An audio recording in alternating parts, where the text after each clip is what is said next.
Bonjour tout le monde! Bienvenue dans cette nouvelle capsule.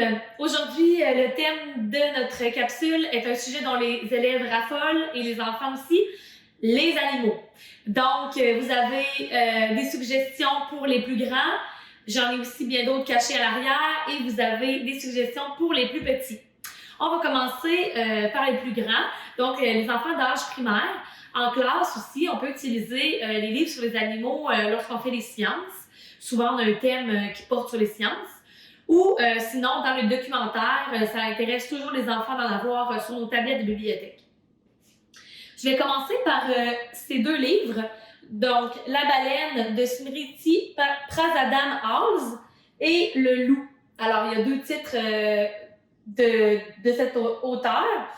Les illustrations sont absolument magnifiques. Alors, je vais les montrer sans plus tarder.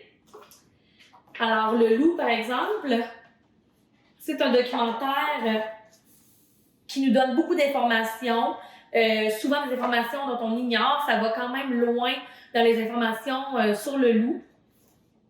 On apprend les bébés, les saisons des amours, la chasse, les prédateurs qu'ils ont. Donc, ici, on a les ennemis du loup.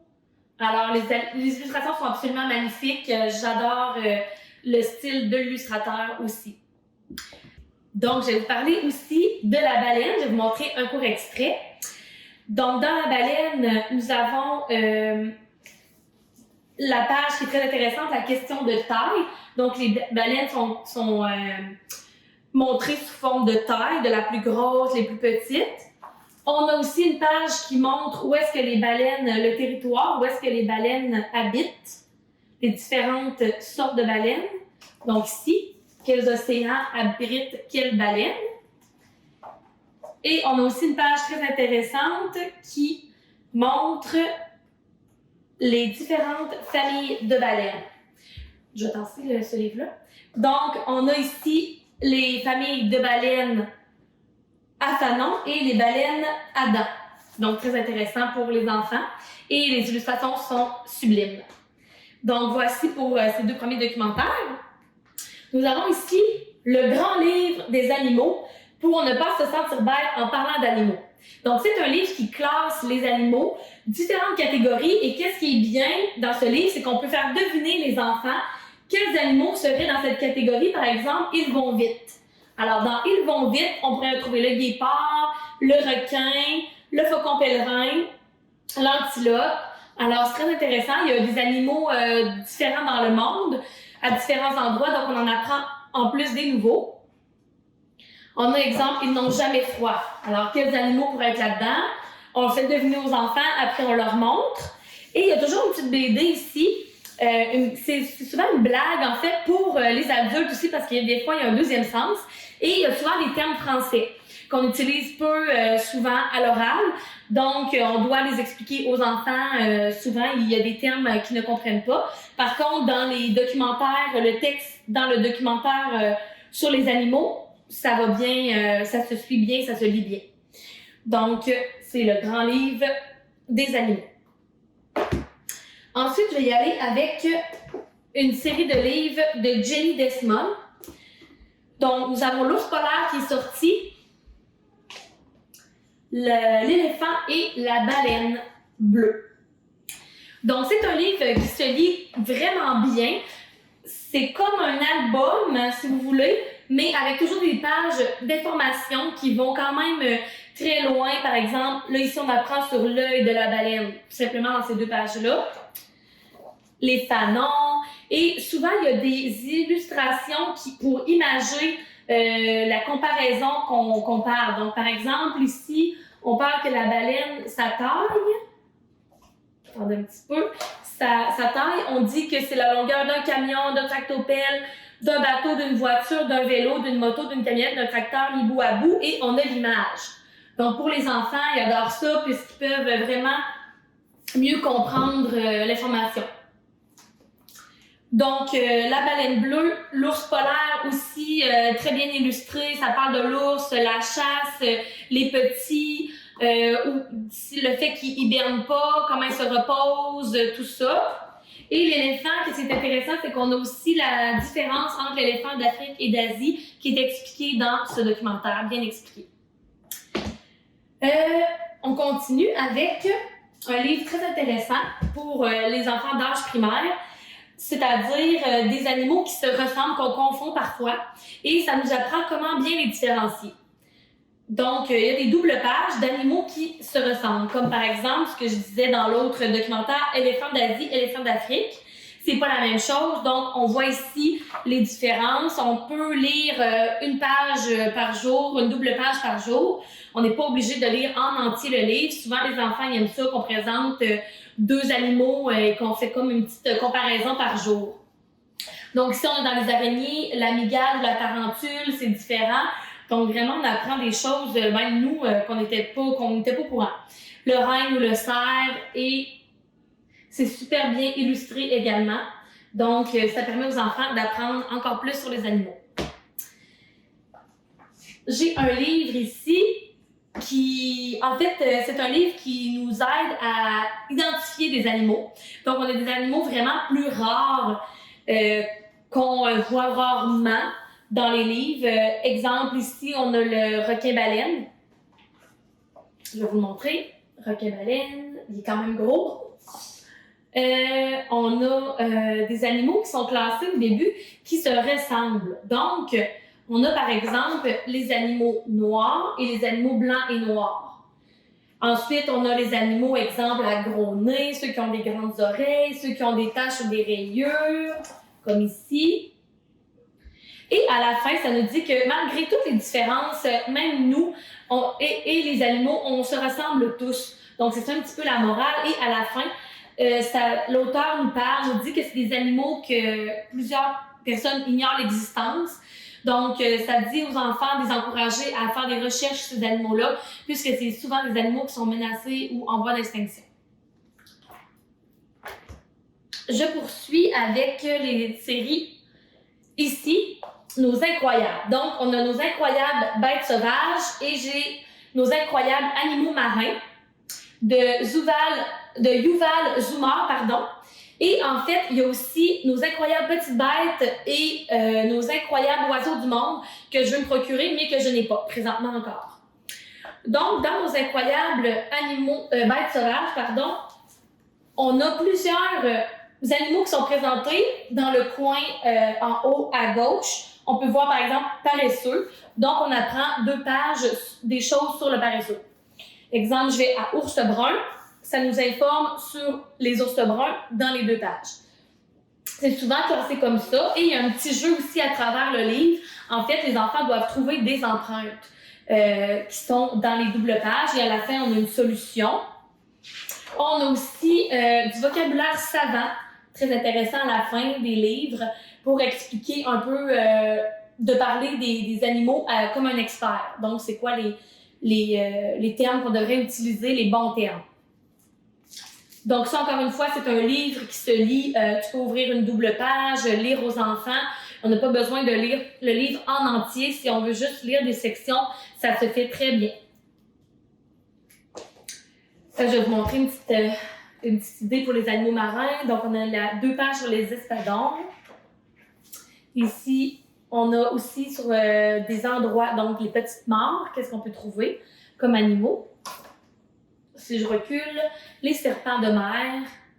Donc, les enfants aiment beaucoup ça, voir les différentes races d'animaux.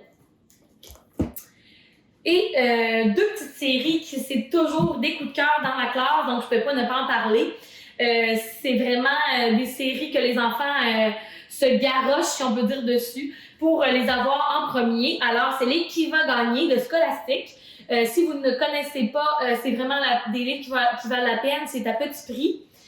C'est un combat entre 2 animaux. Donc, si on a qui va gagner, le rhinocéros ou l'hippopotame, et durant toutes les pages, au fil de notre lecture, on apprend des comparaisons et c'est nous qui doit se faire une tête. Est-ce que ce serait par exemple le rhinocéros ou l'hippopotame qui gagnerait? Donc, exemple, les armes du rhinocéros et les armes de l'hippopotame. Donc, souvent, c'est leurs dents, leurs cornes, on compare. la peau, on peut comparer. Vraiment, c'est très intéressant. Les enfants adorent savoir qui pense qu'il aurait gagné le combat. Donc, c'est le combat des animaux. Je vous mets le lien, tous les liens des livres en bas de ma vidéo, mais aussi ce lien-là, je vous ai mis toutes les qui va gagner dans le même lien pour que vous puissiez voir parce qu'il y en a vraiment beaucoup. Donc, je vais pas toutes les présenter, tous les présenter ce soir. Donc, qui va gagner? Tyrannosaure, Vélociraptor, il y a même l'amygale ou le scorpion. Donc, il y a aussi des dinosaures. Très intéressant. Et je ne pouvais passer sous silence Les savais-tu de Alain M. Bergeron, un auteur québécois qu'on adore. Donc, Les savais-tu, moi j'ai la collection de couleurs, plusieurs titres, tous en couleur. Il y a aussi la possibilité de les avoir en noir et blanc pour un peu moins cher et la couverture est souple.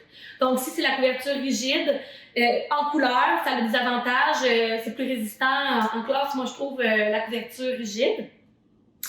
Les savais-tu, ça montre vraiment des animaux différents, puis qu'on voit aussi rarement. Donc, exemple, les murènes, les ornithorynques, les vautours, tout ce qu'on doit savoir sur les vautours, les carcajous.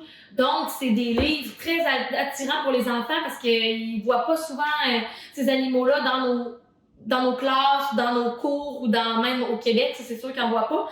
Mais c'est sûr qu'ils sont moins confrontés à voir ces animaux-là, puis les animaux, ça les passionne toujours autant. Et puis, en fait, la particularité de ces livres-là, c'est que c'est des BD.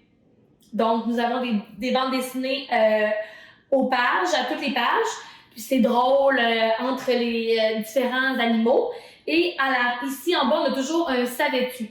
Donc, par exemple, ici, dans les carcajous, « savais-tu qu'à cause de sa dentition qui se rapproche de celle de la hyène, on surnomme le carcajou la hyène du Nord ». Donc, on a toujours une information qu'on apprend au bas de la page avec une question qui commence par « savais-tu ». Donc, très, très populaire auprès des enfants. Je vous le dis, c'est gagnant. On va poursuivre avec les tout-petits. Donc, ma sélection pour les tout-petits, je présente 3 séries. C'est sûr qu'il y en a beaucoup pour les tout-petits, mais je présente des séries qui sont différentes puis qui sont attrayantes parce que justement, sont vraiment à part des autres. Par exemple, ici, j'habite ici à la ferme des éditions La Langue au chat et j'habite ici la forêt. Donc, c'est des livres dont la forme est différente. On voit ici qu'elle a une forme très particulière, ça attire l'œil pour les tout-petits. Et le vocabulaire très, très riche dans ces livres-là. Par exemple, ici, on voit dans la forêt, ça commence avec la taupinière. Donc, les vrais termes par rapport aux taupes. Ensuite, on a dans le terrier. Donc, on a vraiment le nom des petits aussi, des animaux, j'aime ça. Donc, par exemple, le lapin, les bébés, c'est le lapereau. Donc, on a vraiment les vrais termes. On a des animaux qui sont aussi en Europe, comme ici, nous, à la mare, on n'a pas beaucoup ça dans nos forêts. Donc, le sanglier, on apprend des choses qu'on ignore ici. Le sous-bois, alors là, on parle des chevreuils, des animaux avec des bois, les arbres, et finalement, la clairière. Donc ça, c'est dans la forêt. Et puis, la ferme est vraiment très bien fait, complet. Ce livre-là est vraiment complet. La niche. Donc, on a tout ce qui a trait au chien, le chiot, le panier. Le clapier pour les lapins. Donc, ça montre vraiment enrichir le vocabulaire de vos tout-petits. Le poulailler, l'écurie, l'étable, et finalement, le reste de la ferme, les autres animaux qui vivent sur les terres de la ferme. Donc, superbe livre à cause justement de sa forme, comme je disais, les illustrations et le vocabulaire, c'est des ouvrages à se procurer. Ici, en avant, j'ai Bonne nuit la forêt et Bonne nuit l'océan de Carmen Saldana, qui sont vraiment spéciaux puisqu'on voit des trous. Donc, ce sont des cartonnés, mais avec des trous. Et il y a un décor étape par étape qui se font dans le milieu du livre. Je ne sais pas si vous pouvez voir ici comme il faut. Donc, quand on ouvre les pages, on découvre d'où venait le petit poisson, dans quelle page était le petit hippocampe et tout ça. C'est un documentaire pour enfants. Donc, qu'est-ce qu'on apprend? C'est Bonne nuit, l'océan, mais c'est tous les animaux qui sont dans l'océan. On en parle de plusieurs en leur disant bonne nuit, mais qu'est-ce qu'ils font pour dormir? Où ils dorment, dans quelle position ils dorment, est-ce que leurs yeux sont fermés, est-ce que leurs yeux restent ouverts, ceux qui n'ont pas de paupières. Donc, c'est vraiment intéressant pour les tout-petits. Donc, vous avez du texte en tout petit sur les côtés. Et puis, le texte, si vous voulez, principal est en haut. Donc, on parle du Bernard l'ermite, des hippocampes, les tortues de mer qui sont présentes à toutes les pages, les lamantins, les méduses, les dauphins, les pieuvres aussi. Donc, on a des informations sur les animaux présentés. Magnifique album et livre dont les tout-petits peuvent manipuler. C'est en carton, c'est résistant. Donc, on aime bien.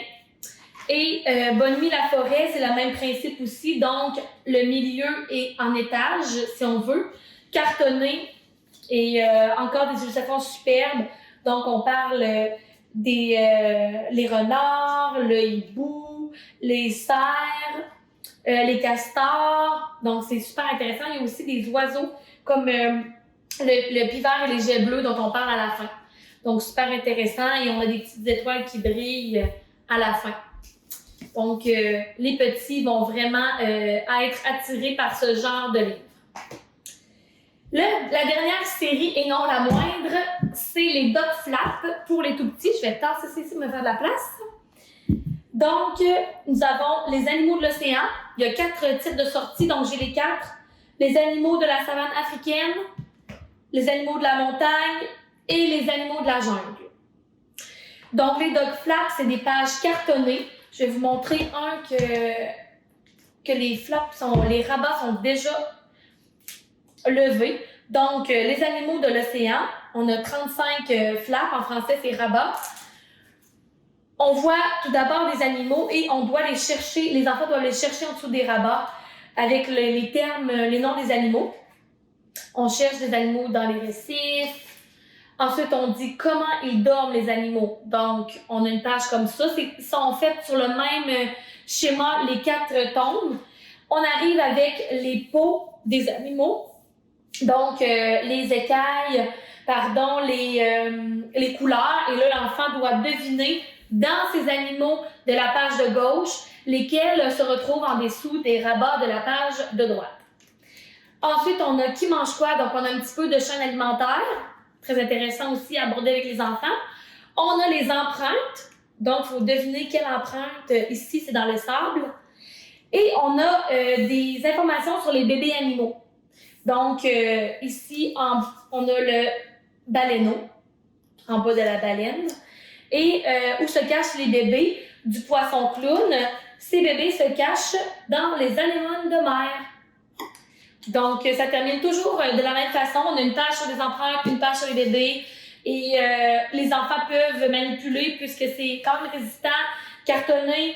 Et les rabats sont quand même des grandes bandes, donc ça l'empêche de déchirer facilement. Donc, ce sont les Doc Flap.